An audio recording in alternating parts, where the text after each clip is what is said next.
Hello again and welcome to another edition of Southern Country. Hi, I'm Herb Southern. Welcome to the show, my friends.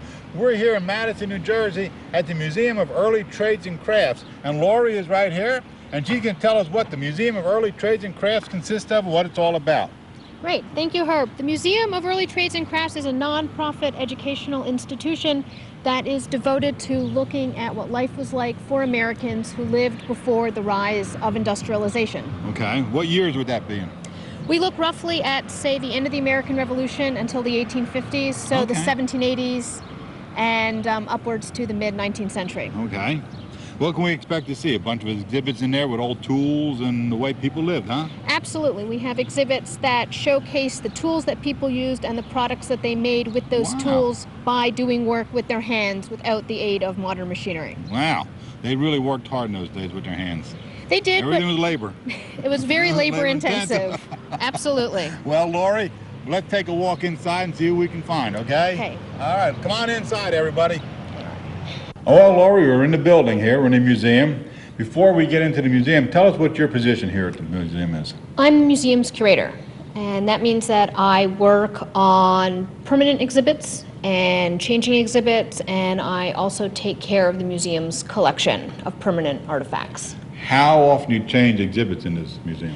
We have some exhibits that will last anywhere from 5 to 10 years, and those are our permanent exhibits, but we also change exhibits in other galleries, the gallery to my right, twice a year, every 6 months. Who comes up with the ideas of the exhibits?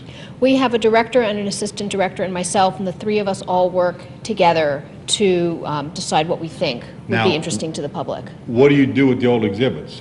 Well, are they loaned to you, or they're loaned? Right, exactly. The exhibits that change every 6 months consist sometimes of artifacts from our collection, which we like to rotate and show so people can see the large number of things that we have, but we also do borrow many things from private collectors, from contemporary artists, and from other museums.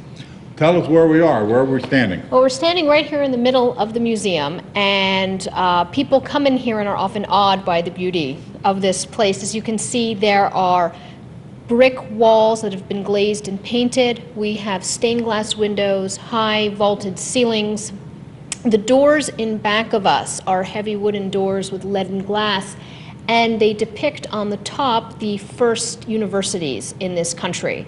And so the idea was to inspire people to come into this building and read and study with great enthusiasm. Wow.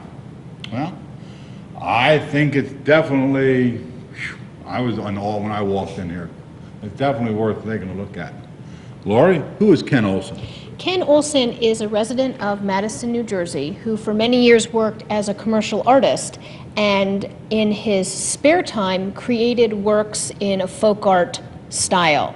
Works that are whimsical, works that look very old and draw on older styles of doing things, but in fact have been made in recent years. How old is Ken Olson? What was his age bracket when he was born? He's still alive. He's an older gentleman, and he still lives in Madison, New Jersey, and we're just very fortunate to have his works on display here. He has shown his works at many museums in New York and in New Jersey, and it was a great pleasure for us to be able to showcase his pieces here. What are we going to see in the showcases here?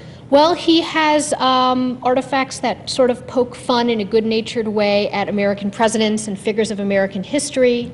He has windmills, whirligigs, the types of things that folk artists used to make in this country in the 1700s and 1800s, and he brings his own interpretation to those artifacts today. Now, what are we going to see with the exhibits around us, behind us, and all that? These are all artifacts made by Ken Olson. He uses mostly wood and papier-mâché, and he gives a painted coating to his works that make them appear to be quite a bit older than they are. So the colors are muted as if they had faded over time, but they really actually have been made, say, in the past 20 years. Okay, highlight a couple of the spots that that people are going to see. There's a very interesting display case to the back of the exhibit that shows Benjamin Franklin and Abraham Lincoln and George Washington, and these are a very, very good example of the type of work that Mr. Olson does, because each piece has a crank or a lever that opens up something kind of humorous. So he's, as I said, poking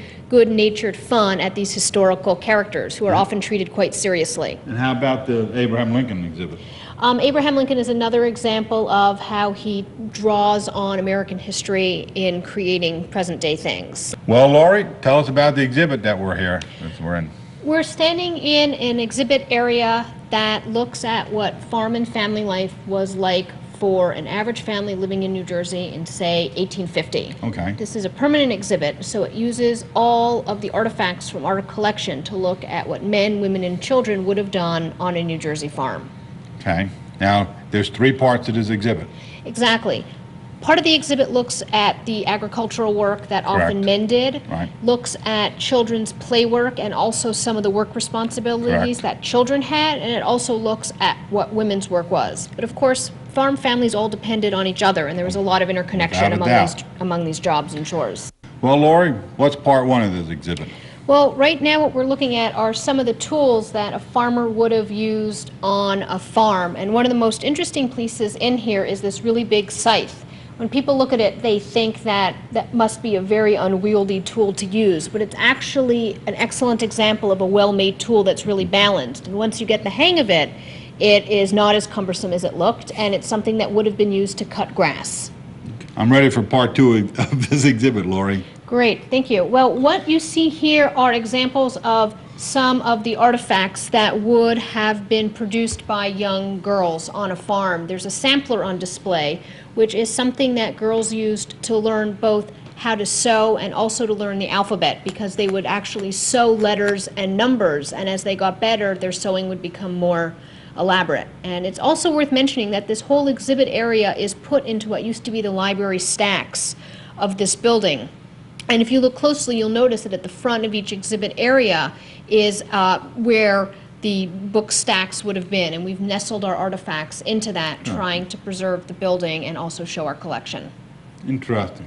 Very interesting way you put everything into with this here. This is a permanent exhibit, what we're looking at. Exactly. This has been here Okay. since the building was renovated in 1997, and we use it as a way to teach the many, many school children who come through our doors all year long. Well, Lori, we're going to wrap up this edition of Studs and Country in part 3 at the Museum of Early Trades and Crafts in Madison, New Jersey. What is it? This is a part of our exhibit that looks at the different objects that women would have used to do their daily work. We have on display a sewing machine, which in the 1850s would have been quite a nice thing to have. We also have a butter churn, a sad iron. Sad is an old English word for heavy, so a sad iron is one often solid piece of cast iron that women would have heated and used to iron their clothes. Also on display in this exhibit is a lard paddle, which women would have used to extract lard from fat, a beater for cleaning rugs, all the artifacts that would have defined what a woman would have done as part of her work on a farm. And really helps people better understand the complexity of what they had to do every day and the many different chores that they did. No vacuum cleaners? No vacuum cleaners, no plug-in irons. No plug-in anything here? Absolutely not. Okay. Thanks, Laura, for You're being on very the show. welcome. Appreciate it. Thank you. Okay.